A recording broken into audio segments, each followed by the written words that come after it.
নমস্কার বন্ধুরা, সবাইকে গুড মর্নিং। সবাই কেমন আছো? তো চলে এসেছি আজকে মিনি ব্লগ, আজকে বাড়ি ব্লগ তোমাদের সাথে শেয়ার করব। তো চলো আজকে কি কি রান্না বান্না করছি সেই সব কিন্তু তোমাদের সাথে শেয়ার করব। আর চলো তোমরা ভিডিওটার সাথে থাকো, স্কিপ করো না। দেখো চলে এসেছে চিকেন, দেখতে পাচ্ছ এখানে চিকেন আছে, এখানে আছে চিংড়ি মাছ। তো চিংড়ি মাছগুলো অনেকটা কাটতে হবে, এগুলো সময় লাগবে, তো সময় ধরে কেটে নিয়েছি ঝটাপট করে। তো দেখতে পাচ্ছ এবার চিকেনটা কিন্তু ম্যারিনেট করে নিয়েছি, আর এখন রান্নাটা বসে গেছে, একদম ঝাল ঝাল করে রান্নাটা করব। দেখতে পাচ্ছ ভীষণ ভীষণ মানে টেস্টি হবে। তো কালারটা দেখো খুব সুন্দর এসছে। চিকেনটা না ভালো করে কষলে কিন্তু একেবারে ভালো লাগবে না, তো সেই জন্য একটু বেশি সময় দিয়ে কষে নেবো।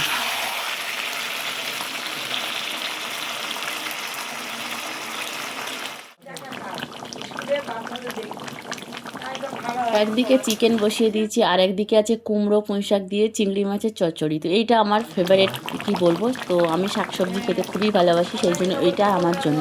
তো যাই হোক, এখানে নিয়ে নিয়েছি দেখতে পাচ্ছ, আর রান্নাটা এখন আমার হয়ে গেছে কমপ্লিট।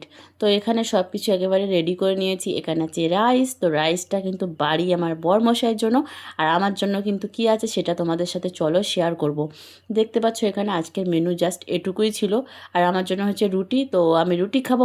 চলো আজকে মেনুতে কি কি ছিল সেটাই তোমাদের সাথে শেয়ার করলাম। কেমন হয়েছে অবশ্যই কিন্তু সবাই কমেন্টে জানাবে, আর ভিডিওটা ভালো লাগলে শেয়ার করে দেবে। টাটা।